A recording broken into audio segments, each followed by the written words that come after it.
Assalamualaikum warahmatullahi wabarakatuh. Bismillahirrahmanirrahim.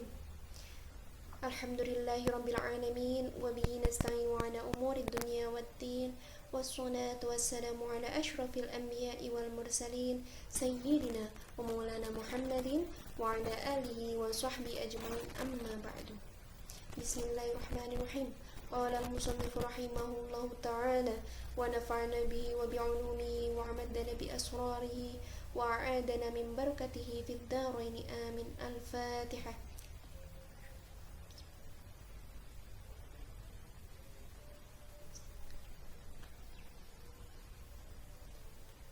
Langsung saja kita mulai ngaji kitab Mukhtarul Ahadits An-Nabawiyah. Pada hari ini dimulai dengan hadis yang ke-265, membahas tentang orang mukmin itu suci. Innal mu'mina, sesungguhnya orang mukmin itu la yanjusu, tidak najis. Rawahul Bukhari wa Muslim, riwayat Bukhari dan Muslim. Jadi penjelasannya adalah sesungguhnya jasad dan akidah orang mukmin itu tidak najis. Hadis yang ke-266, mengenai rahmatku mengalahkan murkaku.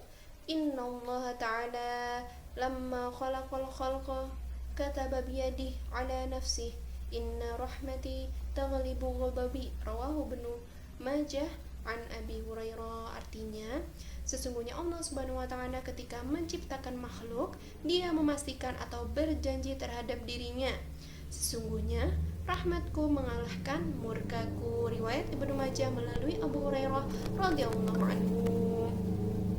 Sesungguhnya rahmat Allah itu lebih luas daripada murkanya.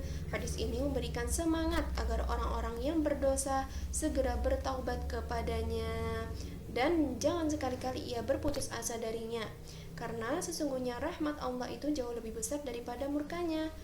Di dalam surat Yusuf disebutkan melalui firman-Nya, Bismillahirrahmanirrahim, innahu la yai'asu min rauhillah illal qaumul kafirun.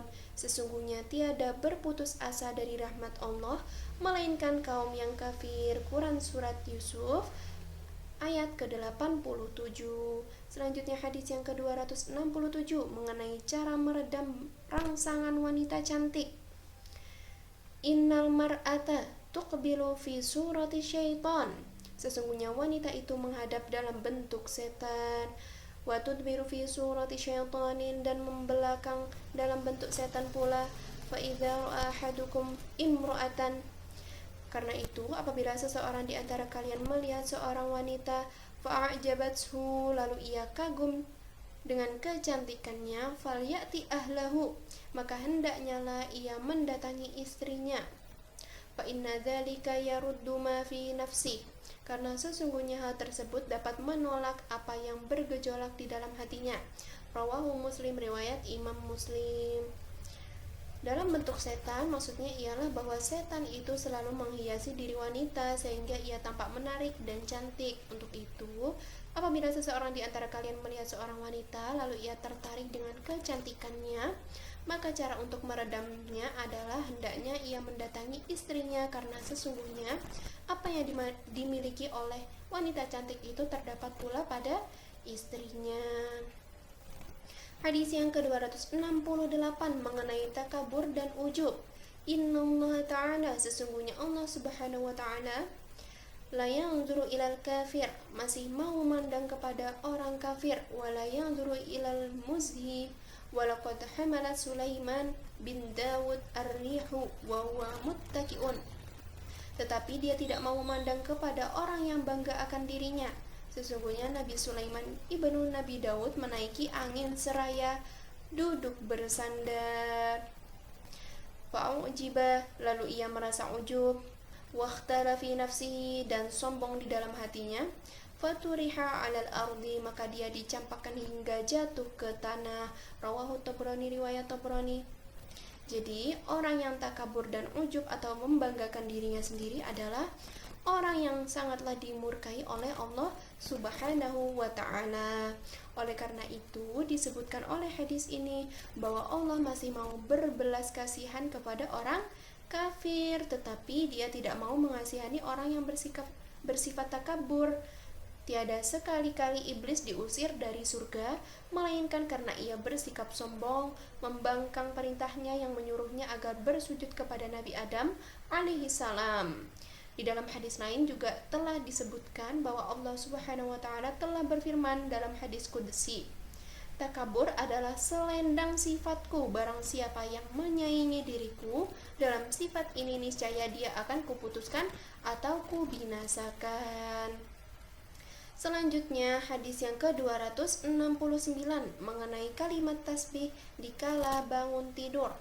Inna ahabba ma yaqulul abdu idza staiqadha min naumi subhanalladzi yuhyil mauta wa huwa ala kulli syai'in qadir. Rawahul Khatib an Ibnu Umar. Sesungguhnya ucapan seorang hamba yang disukai oleh Allah sesudah ia bangun dari tidurnya adalah, Maha suci Allah yang telah menghidupkan orang-orang mati. Dia adalah maha kuasa atas segala sesuatu. Riwayat Al-Khatib melalui Ibnu Umar radhiyallahu anhu. Hadis ini menerangkan tentang doa yang disunahkan agar dibaca oleh seseorang ketika ia baru bangun dari tidurnya. Selanjutnya hadis yang ke-270 membahas tentang kedudukan hati dan amal.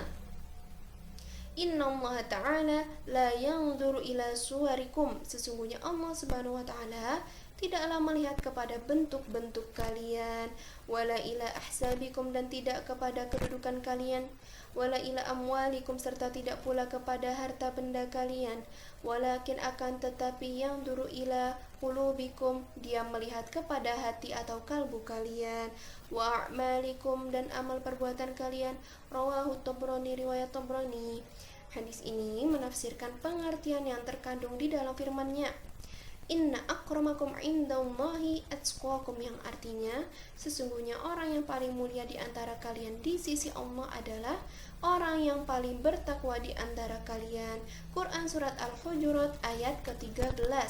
Di dalam hadis lain telah disebutkan bahwasanya Rasulullah SAW pun pernah bersabda, ingatlah, sesungguhnya di dalam tubuh itu terdapat segumpal darah. Apabila ia baik, maka baiklah seluruh tubuhnya, dan apabila ia rusak, maka rusaklah seluruh tubuhnya. Ingatlah, hal itu adalah hati. Dan di dalam hadis lainnya disebutkan bahwa Rasul SAW pun pernah bersabda seraya mengisyaratkan ke arah dadanya, takwa itu terletak di sini. Yang dimaksud ialah di dalam hati. Hadis yang ke-271 membahas tentang pahala bagi orang yang sabar. Inna Allah Ta'ala, sesungguhnya Allah Subhanahu wa Ta'ala, la yarda li 'abdil mu'mini idza dhaba bi saffihi min ahli al-ardi, tidak rela memberi kepada hambanya yang beriman apabila kekasihnya dari kalangan penduduk bumi meninggal. Fasabara wahtasaba bithawabin dunal jannah, lalu ia bersabar dan mengharapkan pahala darinya kecuali hanya surga. Rawahun Nasa'i an Ibnu Umar, riwayat Imam Nasa'i melalui Ibnu Umar radhiyallahu anhu. Lafaz safihi pada hadis ini artinya adalah orang yang dikasihaninya seperti anak, istri, atau keluarganya. Hadis ini menjelaskan tentang keutamaan bersabar sewaktu tertimpa cobaan atau musibah kematian dari salah seorang anggota keluarga. Barang siapa yang bersabar sewaktu ditinggal mati oleh orang yang disayanginya, lalu ia mengharapkan pahala dari Allah dengan sabarnya itu, maka Allah akan memberinya pahala yang besar, yaitu apa? Surga. Selanjutnya hadis yang ke-272 mengenai Allah tidak akan menyia-nyiakan kebaikan orang beriman. Inna Allah Ta'ala la yadrimul mu'mina hasanatan yu'ta 'alaiha fid dunya wa yuthabu 'alaiha fil akhirah, wa ammal kafiru fayu'ta bihasanatihi fid dunya hatta idza aqda ila al-akhirah lam takun lahu hasanatun yu'ta 'alaiha khairan. Rawahu Ahmad an Anas. Artinya, sesungguhnya Allah Subhanahu wa Ta'ala sedikit pun tidak akan berbuat aniaya terhadap kebaikan orang mukmin. Pahalanya diberikan sewaktu ia di dunia, dan di akhirat kelak ia pun akan mendapatkannya. Adapun orang kafir hanya mendapatkannya sewaktu ia di dunia saja, sedangkan di akhirat ia tak akan mendapatkan apa-apa dari kebaikannya itu. Riwayat Ahmad melalui Anas radhiyallahu anhu. Jadi beruntunglah orang yang beriman karena pahala amal kebaikannya dibalas oleh Allah baik di dunia maupun di akhirat tanpa dikurangi barang sedikit pun. Akan tetapi amal kebaikan orang kafir hanya dibalas di dunia saja.